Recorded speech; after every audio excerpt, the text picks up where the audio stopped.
Let's talk about rewards. Do you reward yourself when you've completed a project or done something that was really good? How do you reward yourself? Are you someone who likes something very simple like a different coffee or a chocolate? Or do you like to go for a massage, facial? Or do you like to buy yourself something as far as some jewellery, some clothing, shoes? How do you reward yourself? I want you to have a really good think about that, because it's really important. We tend to, everyone says that they got this from work because they did such and such. And we do it at schools. As soon as they go to school, they get a reward. They get a certificate because they did something really good. How do you reward yourself, especially when you are a sole trader? You work for yourself, you have a business. When you set all these little goals, I want you to set a reward that you will give to yourself and honour yourself with it at the end of each goal. So we all set large goals.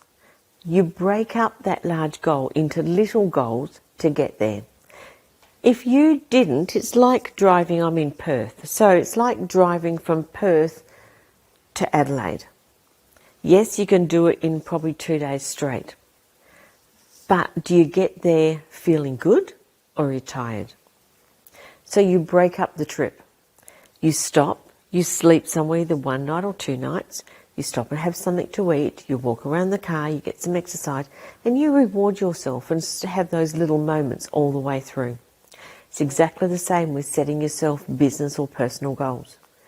Set your large goal to where you need to be, and then set all the little goals all the way through.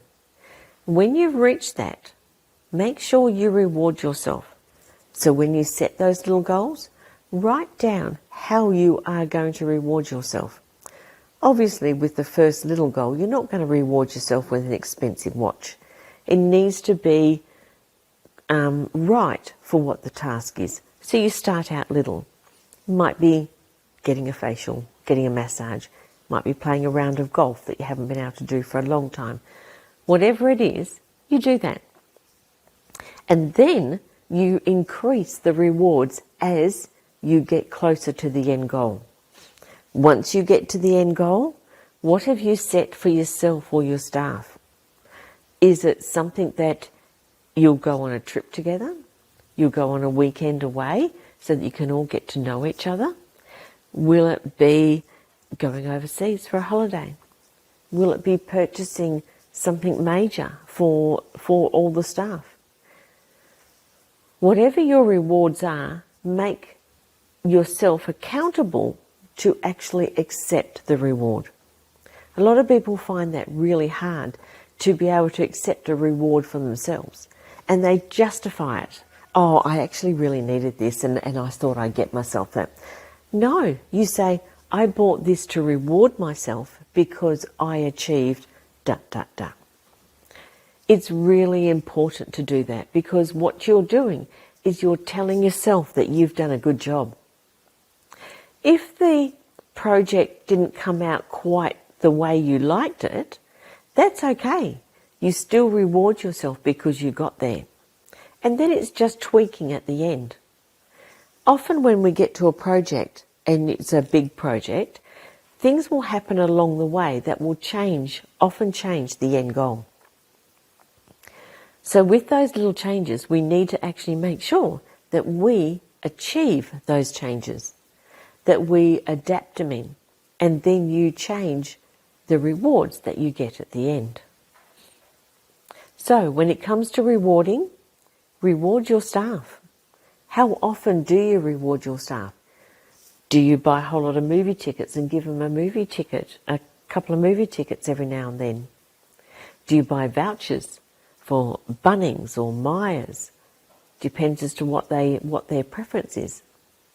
Or do you take them on a movie meal deal? That's really good sometimes. It's also a bonding time where you can actually get together, you'll go out for tea, and then you go and watch a movie. How great. You get to be with each other and chat and talk around the dinner table. And then you can actually go and experience a movie. So when you go back to work, you have a little more in common. You've actually dropped some of those chains that may be in between certain employees. Then they've got a bit of common ground that they can talk about the dinner and what happened and who said something funny and how they loved the meal or didn't like the meal, or how someone's steak was cooked perfectly how they like it and the other one wasn't. There is ways also when you're watching the movie, what you liked, what you didn't like, how someone really laughed at something funny, but they were the only one laughing because of their sense of humour. These are little things that tie your workmates together. It's the little things like this that helps build the culture in your work. We do it for families. We go for meals, we go and watch a movie, we may try and play golf, we may all go on a picnic.